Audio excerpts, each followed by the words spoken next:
BBC radio 3 کی خصوصی series سنہرا اسلامی دور کی ایک قسط میں برطانوی کابینہ کی پہلی مسلمان رکن بیرونز سعیدہ وارثی نے امام بخاری کی زندگی پر مختصر نظر ڈالی۔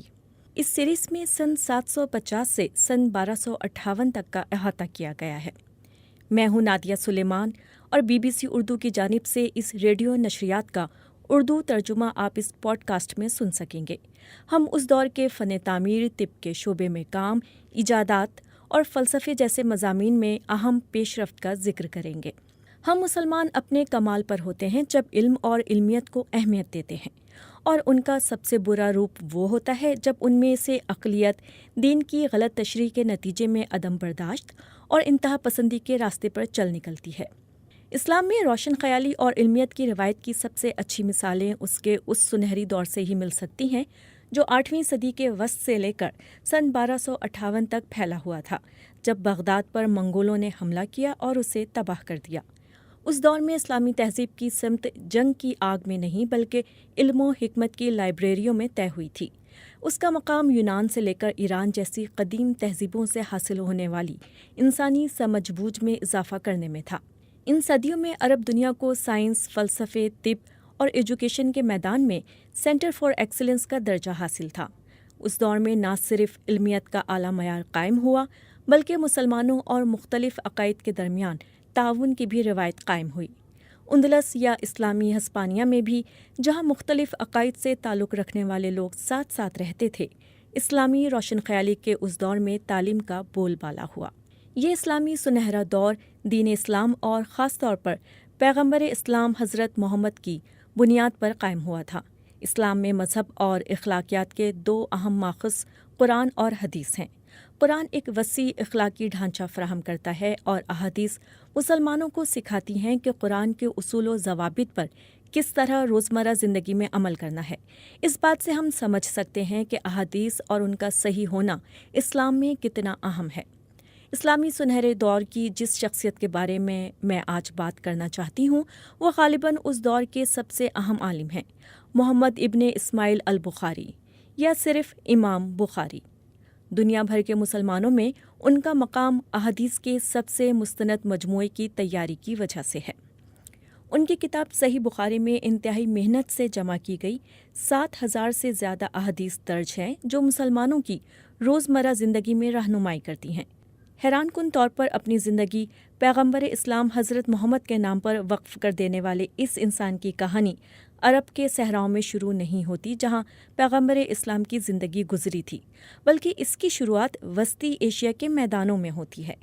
یہ شاید اسلام اور پیغمبر اسلام کی سرحدوں اور نسلوں کی قید سے آزاد عالمگیریت کی شان ہے کہ عرب میں اسلام کے مقدس مقامات سے ہزاروں میل دور پیدا ہونے والے عالموں نے اسلام کی تعریف اور وضاحت کی۔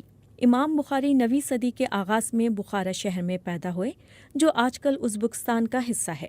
بخارا اور سمرقند کے جڑواں شہر اس وقت عالمی تجارت کی مرکز، شاہراہ ریشم کے اہم مراکز اور علم اور تہذیب کے پھلتے پھولتے گہوارے تھے۔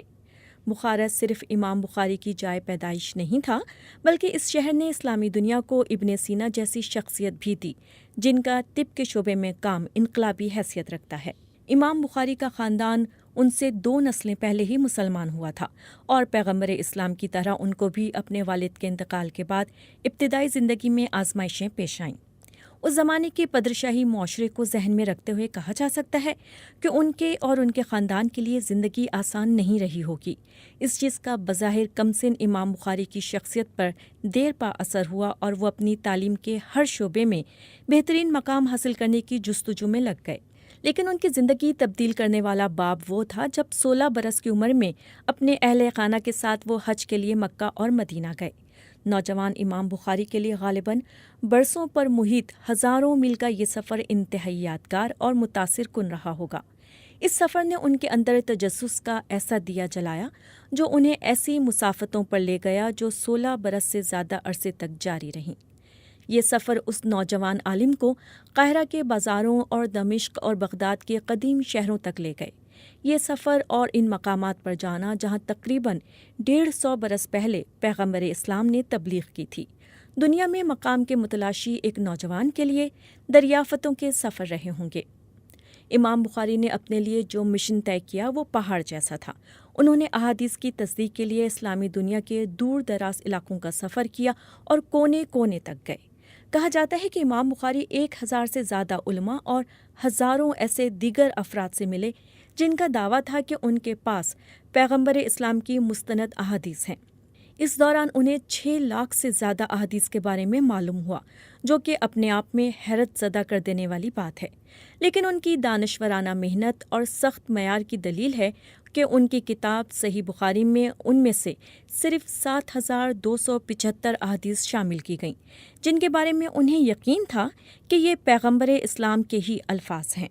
یہ میری خوش قسمتی ہے کہ مجھے سمرقند میں امام بخاری کی آخری آرام گاہ پر جا کر ان کی میراث پر غور کرنے کا موقع ملا، جس میں وہ اقدار شامل ہیں جو آج ہماری ماڈرن سوسائٹی کے لیے بھی خاص طور پر اہم ہیں۔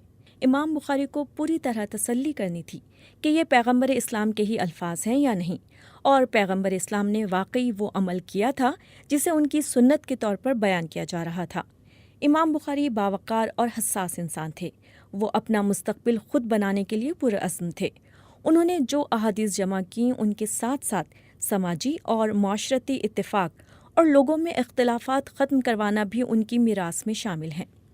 امام بخاری اپنی ایک اور اہم کتاب الادب المفرد میں لکھتے ہیں کہ پیغمبر اسلام حضرت محمد نے اپنے صحابہ سے کہا کہ کیا میں تمہیں ایسے مقام کے بارے میں بتاؤں جو نماز پڑھنے، روزہ رکھنے اور خیرات دینے سے اونچا ہے، اور وہ ہے 2 لوگوں میں دوستی کروانا۔ امام بخاری سے ایک سبق جو مجھے حاصل ہوا وہ حدیث ہے جس میں پڑوسیوں، بزرگوں اور بچوں سے ہمدردی کا پیغام ہے۔ انہوں نے احادیث بیان کی، مثلاً ایک حدیث جس میں بتایا گیا کہ اس شخص کا ایمان نہیں جو خود تو پیٹ بھر کر کھاتا ہے جبکہ اس کا پڑوسی بھوکا ہو، اور وہ مزید بتاتے ہیں کہ جو اپنے بزرگوں کا احترام نہیں کرتے اور بچوں سے ہمدردی نہیں کرتے وہ ہم میں سے نہیں۔ اسلام کے بارے میں ایک اور غلط فہمی صنفی مساوات کے معاملے میں ہے۔ امام بخاری کے نزدیک یہ قرآن اور پیغمبر اسلام کے پیغام کا سب سے انقلابی پہلو تھا۔